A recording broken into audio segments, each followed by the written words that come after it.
Welcome back to the Citizens Fancast, everybody.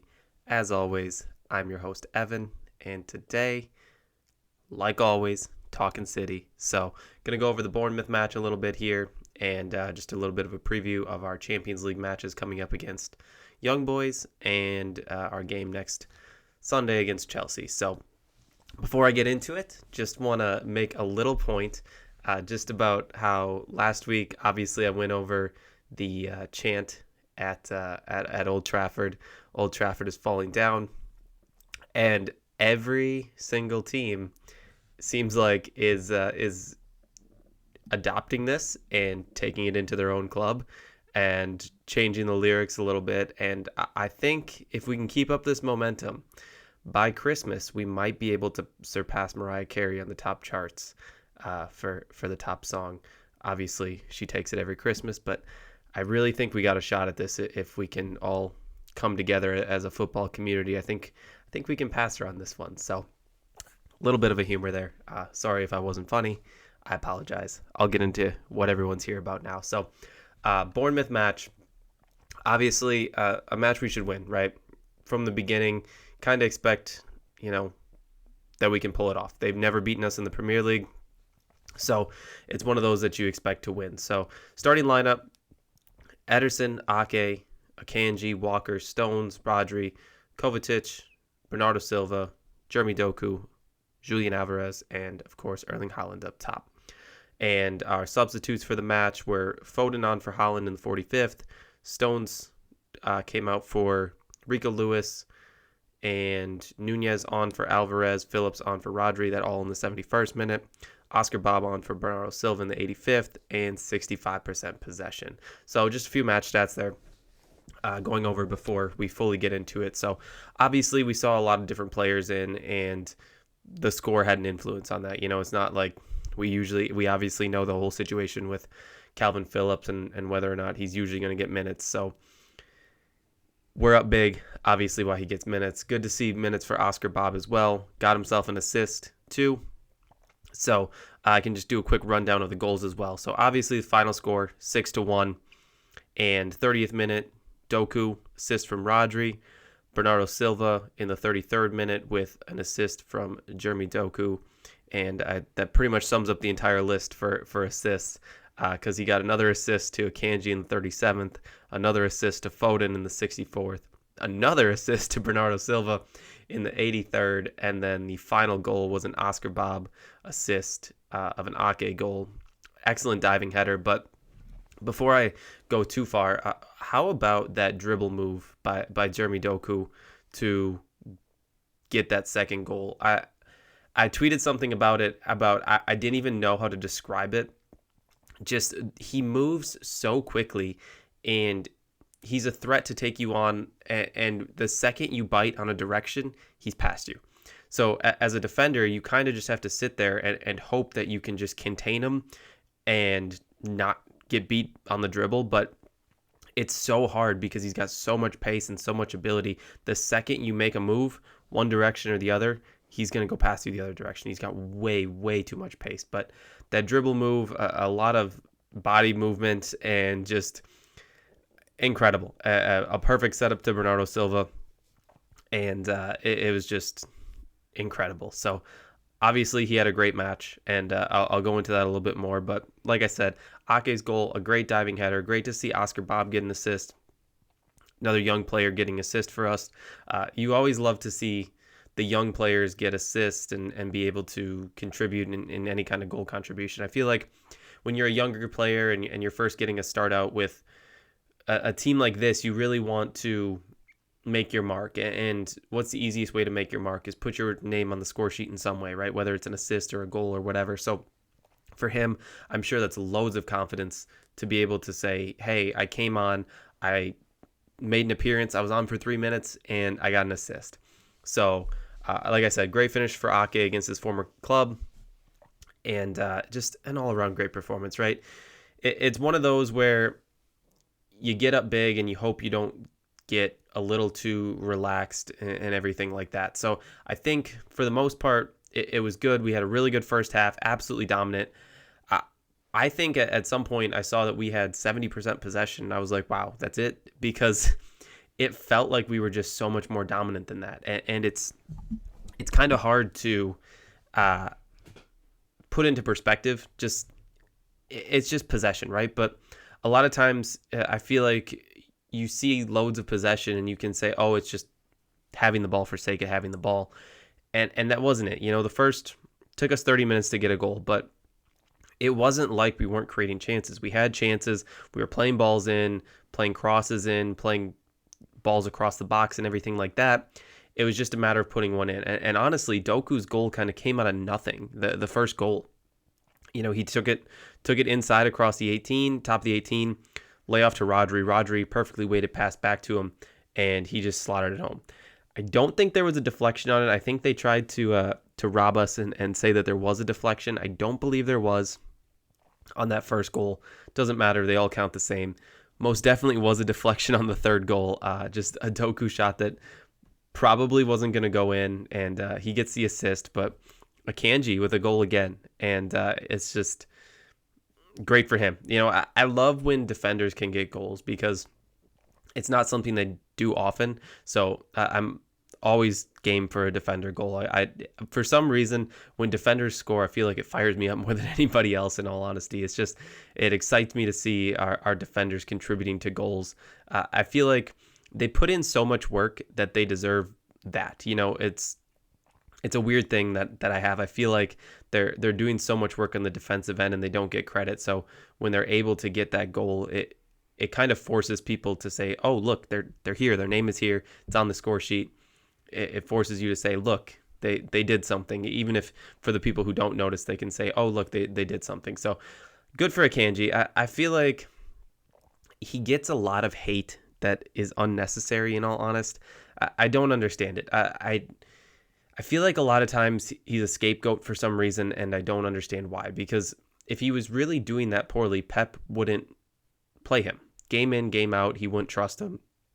He's shown that before in the past, that he's not going to necessarily trust players who he just feels like for some reason he can't trust. And it's kind of going in circles saying like, well, yeah, he can't trust players he doesn't trust. But it's kind of one of those things where if a player does something to lose his trust, that's when he's going to punish him for it. And Akanji makes a mistake here or there. All defenders do. And it's hard because I think he's in a position where he's compared to players like Stones and Diaz, who are really just unflawed players. They don't make mistakes. They don't do a lot wrong. So to be compared to those players is tough, but he's a great player. And I love having him in our team. Same thing with Ake.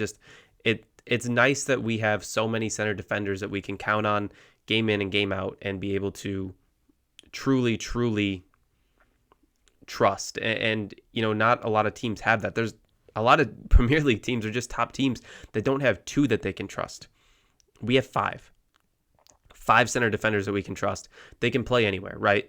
You can put Ake on the left. You can put him in the center. You can put Stones on the right. You can put him in the center. You can put him in the center of the field. Diaz, more central, kind of our rock. Akanji, you can put him on the left or the right. In all honesty, you can put him in the center. He can play the Stones role in the middle too. It's just the versatility. And Guardiola too, coming in. Also, put him in the center, put him on the left. It doesn't matter. We have so many players that are just so versatile and able to play all over. And that's just, it helps our defense play so much better. The fact that they can kind of play everywhere and anywhere, it really just gives you a moment where, if we ever get caught out on a transition or something like that, and a player is a little bit out of position or has to cover another player or something like that, it makes it easier for them to be able to cover those positions when they are already able to play them. And I think it's kind of overlooked about what Pep has done. Last year we were going on runs with four center backs. We had four center backs playing across the back line, whether that was Stones moving forward or whatever. We had four center backs playing a lot of times. So having these center defenders who can take on these other roles is incredible, right? And speaking of incredible, Jeremy Doku, what a player. Absolute superstar, right? I mean, what more can you say? 5 goal contributions in a match, youngest player ever to do it, 21 years old, and 4 assists. I feel like at the end of the match, when Bernardo took it forward and got the last assist for Doku, he knew who passed it to him, and that's why he didn't lay it off. I feel like he was just trying to get him another contribution, but it's unheard of, right? There must be something in the water in Belgium that allows these players to be able to contribute to goals and contribute to City the way they do. So I saw the way Doku played before he came to City, right? I watch a lot of Belgium, and just watching him play with the national team and everything like that, I knew he had potential. Felt kind of like he was a little bit of a raw talent in a little bit of a way, like he had the ability to be an incredible player, right? He has the dribbling ability and he has the pace. It's just about cleaning up a couple other things. He has the passing ability, but it's about making sure that he can polish that off and make the right pass and know when to make the pass. I made a comment a couple weeks ago about his shooting and being able to get those shots, curled into the top corner and things like that. And it's just the improvement I've seen in him already, right? It's the amount that he has. When he came in, you could see it already, right? That ability I was just talking about, the speed, the dribbling, able to take players on one-on-one. But in that time already, and in the short time that he's been here, I've seen so much improvements. I saw some people saying that it looks like he's gotten bigger, put on some muscle already. I don't know if I've noticed that. If other people have, great. It's great if he's done that as well. Especially in the Premier League, you need players who can be physical and can take challenges, right? But he's improved so much in his passing ability, knowing when to play the right ball, and that's just it, right? He had 4 assists. That's knowing when to play the right ball. Now, you can say the one was lucky with the deflection, but whatever. They all count the same at the end of the day, right? 5 goal contributions at the end of the day, and no other player has done that at his age. So there's so much more potential there, and he's grown so much in such a short time. I'm really looking forward to what kind of player he can become. And I don't want to, count my chickens before they hatch, but I really feel like he can put himself in a conversation for a top 5, if not even higher, top 3 winger in the world when he truly, truly hits that full potential. So I'm excited to see where he goes. I'm excited to see what his ceiling is. I don't think we truly know how high his ceiling is and where he can peak. And I hope he stays with us for a long time and hits that peak with us, because he's going to be absolutely incredible when he does actually hit that peak. So I mentioned Bernardo Silva before, and I just want to point it out. I've pointed it out before, and I'm going to continue to point it out. His work rate is incredible, right? I feel like every match I just notice how he's running around the field nonstop, chasing the ball down, and he's just relentless. I don't think any player in the Premier League runs more than he does.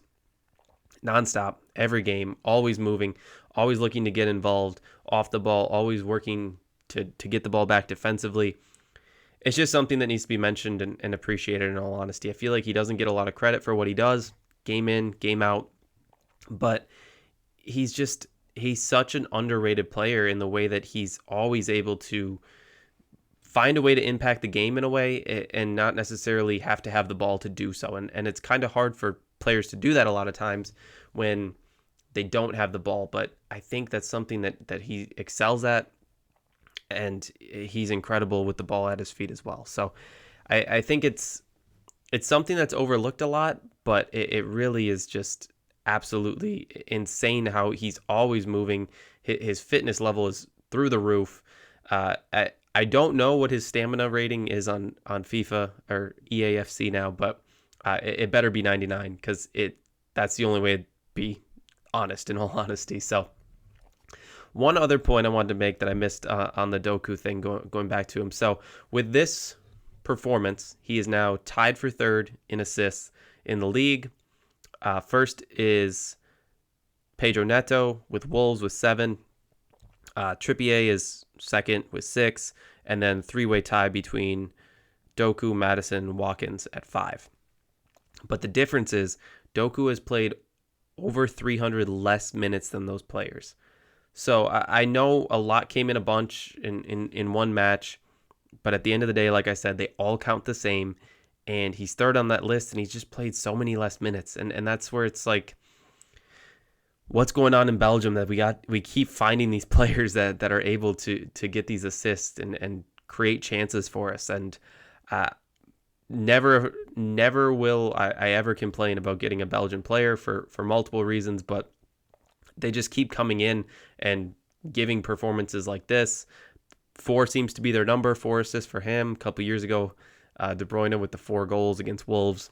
4 seems to be their special number. So if we could bring another one in and find another way for them to be 4. And you know what? Talking 4 in Belgian, Company was number 4 as well. So a little bit of a full circle moment there, just on the Belgian note. But speaking of Belgians, De Bruyne, still our only injury, was in attendance in the match. I don't know if that contributed to Doku's performance. If it did, first of all, I can't wait to see them both on the field at the same time. But second of all, De Bruyne needs to show up more often if that's what Doku's going to do when he's in attendance. And again, I cannot state how incredible it is to get that many assists in a match.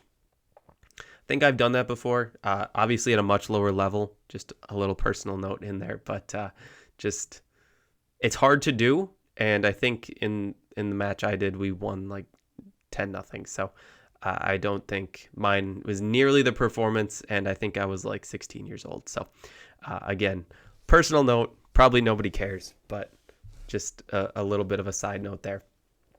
Other news and injury, Haaland came off at half, looked like he had a little bit of a limp.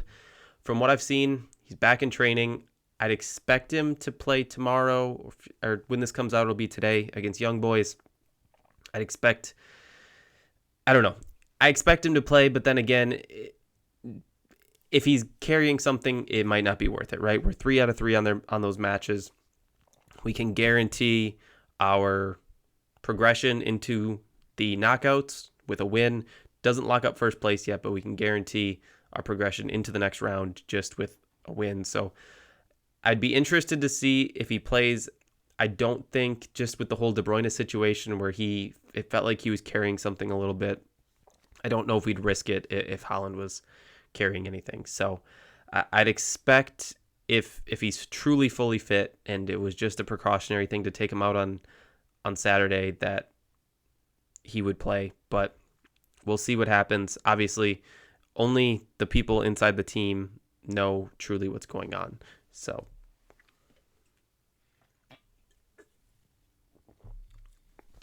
sorry about that. A little bit of a break there. I've been talking so much I needed to take a little bit of a drink. If you're watching, that was a Celsius. If you're listening, I guess that was a Celsius. Not sponsored by Celsius, but Celsius, if you're listening, I'll take sponsorship. Carrying on. I'll stop being stupid. Anyway, more rumors on the Bayern Munich front. Last week it was Musiala. This week, Joshua Kimmich. Obviously, I've said in the past about Rico Lewis, kind of shades of Kimmich in there and what his true potential is. And it sounds like the situation between Bayern and Kimmich might be a little shaky, a little rocky. Not sure if he's going to re-sign a contract. It sounds like we're favorites. Obviously, he played with Pep at Bayern, so there's a connection there. And he's an incredible player. I don't know where he would fit into our lineup necessarily, but it's one of those players where if he wants City and he's available, I think we have to go after him. It's something that really doesn't even need to be said. He's such an incredible player. Again, it's another one where I don't expect it to happen necessarily. Could just be rumors just to try to negotiate a better contract, but I'm all here for the rumors. If he is available and willing to come to City and everything, he'd be an incredible player for us to add to our squad. So with that being said, let's get into our preview for the 2 matches this week. Obviously, like I said, this comes out on Tuesday. I'm recording on a Monday, so if I say tomorrow, It's actually today. Some people might be listening to this after the Young Boys match. So obviously, Champions League match against Young Boys, looking for 4 out of 4 on wins. Like I said, we can't guarantee that we advance with this. Does not lock us into first place with that win yet, but a win would guarantee that we move on. We beat them 3-1 in Switzerland. If I was going to put a prediction on it, I got to feel like we can win by at least 4. And I try not to do that. I try not to give big score predictions because I don't want to take anything for granted or be too over the top or too arrogant with my predictions. But I truly feel like we're the better squad at home. It feels like something that we should really just come out and do what we can do, and we all know what that is, right? We showed it this weekend. We put 6 past Bournemouth, and I'm not going to say they're a better team, but I'll leave it open-ended, right? So I think we can win that. I think we can guarantee that we progress and move on, and we will go from there, and hopefully we can next week be talking about how we are on to the knockouts in the Champions League. So that's my prediction there. I'd expect to see Rico Lewis play, in all honesty. That's a little bit of my lineup prediction. Again, I'd probably see Haaland. I don't see us overlooking them and going too weak with a squad. We haven't guaranteed anything yet, so it doesn't pay to rest anybody, right? We got to treat every match as just as important as the next one, right? We know now, winning Champions League, what it takes to win. So you can't really overlook any opponent. Any team can beat anybody on any given day. So we kind of saw that this weekend in the Premier League, just with some of the results, and I'll get into that a little bit later on just our outlook with how the season's going thus far. But like I said, you can't overlook anybody, so you got to treat every match as important as the previous match. So that's my prediction for the Young Boys match. Again, if you're listening to this after Tuesday, then not relevant. Skip forward. Now comes the time for the prediction for the Chelsea match. So Chelsea on Sunday at Stamford Bridge. If you're in the United States or my local time zone, 10:30 U.S. Central Time, local time 4:30. So at Chelsea, current form, they're 10th, right? They just got off a big win against Spurs, 4-1. A lot of drama behind that with Spurs. 2 red cards. Chelsea probably should have won by a lot more, in all honesty. But their last 5, they beat Spurs 4-1, lost to Brentford by 2, drew against Arsenal, beat Burnley 4-1, and then beat Fulham by 2. So Chelsea's a weird team, right? They're a team that on their day, I think they can compete with anybody in the Premier League. But when they're off their day, they look like they can't compete with anybody in the Premier League.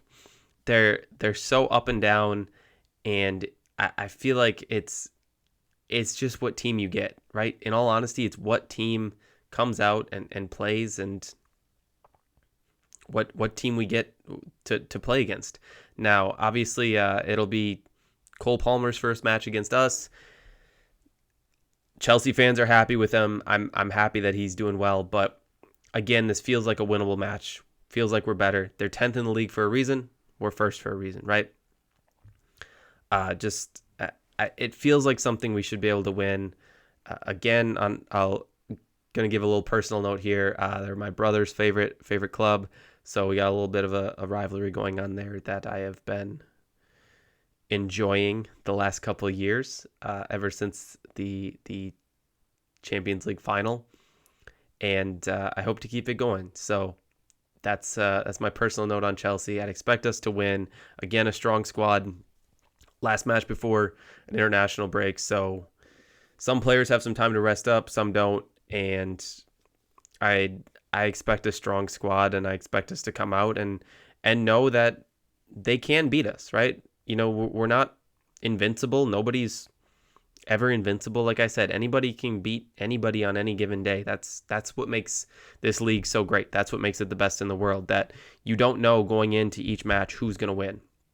right? So this week, yesterday for me on Sunday, uh, Liverpool versus Luton.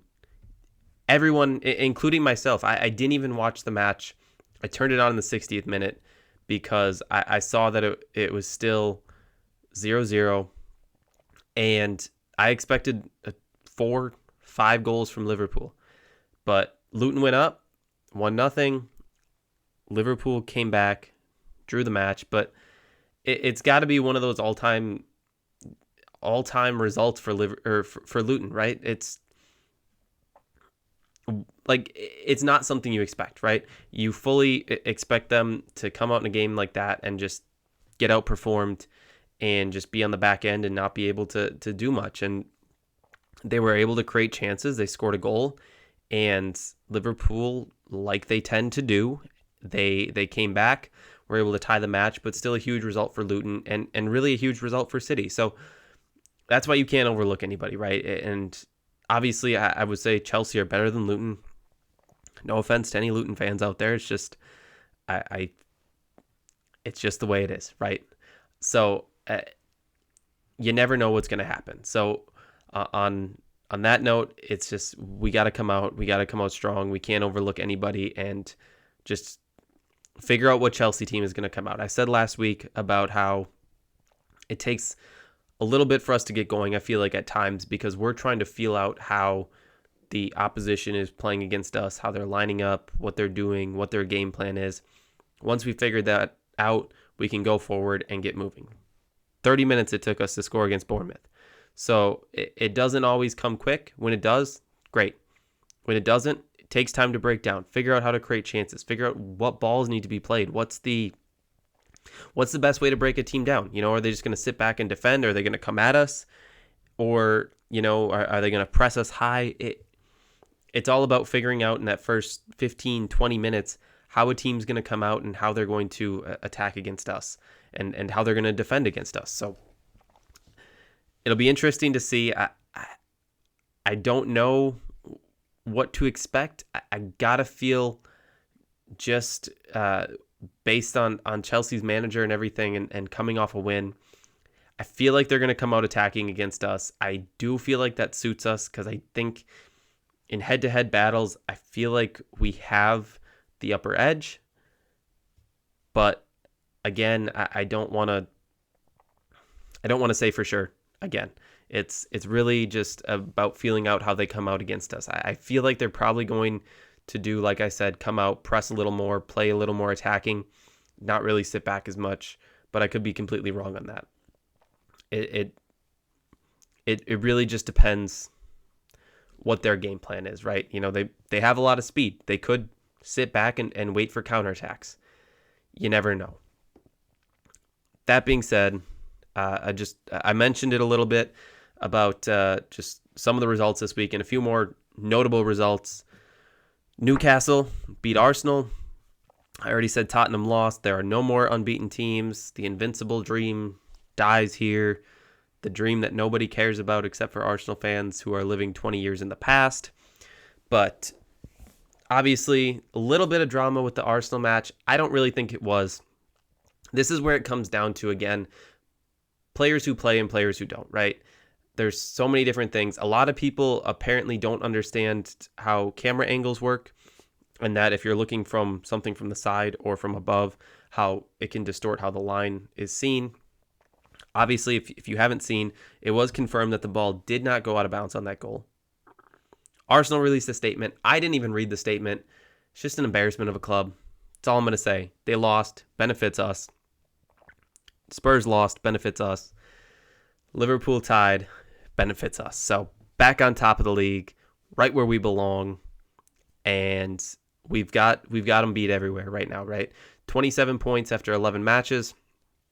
We are at a plus 20 goal differential, and Spurs are on 26 points with a plus 10 goal differential, and Liverpool and Arsenal are both on 24 points with a plus 14 goal differential. So like I said, we got them beat everywhere, right? We got them beat in goal differential, and we got them beat in points. That's all that's important. That's where the 6-1 match this weekend really benefits us. I wanted us to keep going forward, keep trying to score goals at the end. We did. Every goal is important in goal differential. We've obviously won titles before on goal differential, so it's something that is maybe, not something you should really look into that much, only 11 matches in, but at the end of the day, if you win a title on a +3 goal differential, you look back at days like this and you say, hey, it's a good thing we kept pressing on at the end, and when we were already up and had it closed out, that we were able to get those extra goals, because it could win you a title, right? So important to get the goals, important to get the goal differential. Obviously, most important is the 3 points, and we'll continue trying and continue pressing for that. But that's my wrap up of everything this week. It's a busy weekend, and we'll have another busy weekend in the Premier League again this weekend. Hopefully, we can go into the international break on top. One more note I have, 2 notes actually, on a personal note. If you haven't seen, made my writing debut for Man City International. Wrote a nice article about Haaland and kind of what he brings to us when he's not scoring goals. So if you haven't, go check that out. The website is mancityinternational.com, and I believe it is under their blogs section. Could be wrong on that. If you search around a little bit, it's there. Not too hard to find. So huge thank you to them, letting me do that, letting me come on. Hopefully I can continue to partner with them in the future. But a lot of fun to work with them. Great group of people. So I hope to continue to be able to partner with them in the future. And on another note, I say it every single week. Got a lot of new listeners this week. Again, I appreciate each and every one of you. Thank you for listening. I do notice that there's new people listening. So if you're a new listener, this is your first or second episode, I do notice you. I'm looking at the stats every single week. So when I say I'm truly grateful for each and every one of you, I absolutely do mean that. So huge jump in my numbers this week. Again, I appreciate all of you for listening. I do this for people to listen to, but I do it for myself as well, just to be able to talk about what I love the most, being City. So thank you guys for listening. I try my best to improve each and every week. Feel like I'm doing that, gaining more listeners every single week. So like I said, your listens are not going unnoticed. I appreciate you all. Like always, if you have any questions, comments, anything you want me to talk about, I'm all ears. I have an email in my Twitter bio, X bio, whatever you want to call it. It's Twitter. Always going to be Twitter. Anyway, my email is there. Any questions you have, send me a message on Twitter. Send me a message on Instagram. Send me a message on TikTok. I don't care. I'd say text me, but I'm not going to give you my phone number, so don't do that. Unless you already have my phone number. If you're listening and you have my phone number, please don't share it with anybody, but feel free to text me anything you want me to talk about, and I'll give you a shout out. So if anybody wants me to talk about anything, just let me know. I'm all ears. Always willing to engage with anybody who's friendly and in this space. That's part of it too, right? Being able to interact with other City fans, being able to interact with other football fans, and just all of us to be able to share this love we have for the game. So that's what it's all about. Again, I thank every one of you for listening. As always, podcasts can be found on Spotify, Amazon, Apple, Google, might be a few other places. Those are the big ones. So if it's not on your favorite platform, I apologize. Videos every single week come out on YouTube. If you want to watch me talk, not sure why you would, but I post them there just in case you do. So you can follow me at Citizens Fancast on Twitter, Instagram, and TikTok. Hoping to get that TikTok finally up and running this week. Apologize if anybody's been waiting for that, but it's just really going to be clips from the show for now. If I see other stuff I want to interact with, I might hop on there and do something there as well. But that's it. That's all I got for you guys. So again, thank you for listening, and I appreciate all of you guys. And let's go get 2 wins this week, and I'll come back next week, pre-international break, and we will have another nice discussion about some nice wins that we got, hopefully. So enjoy the rest of your week.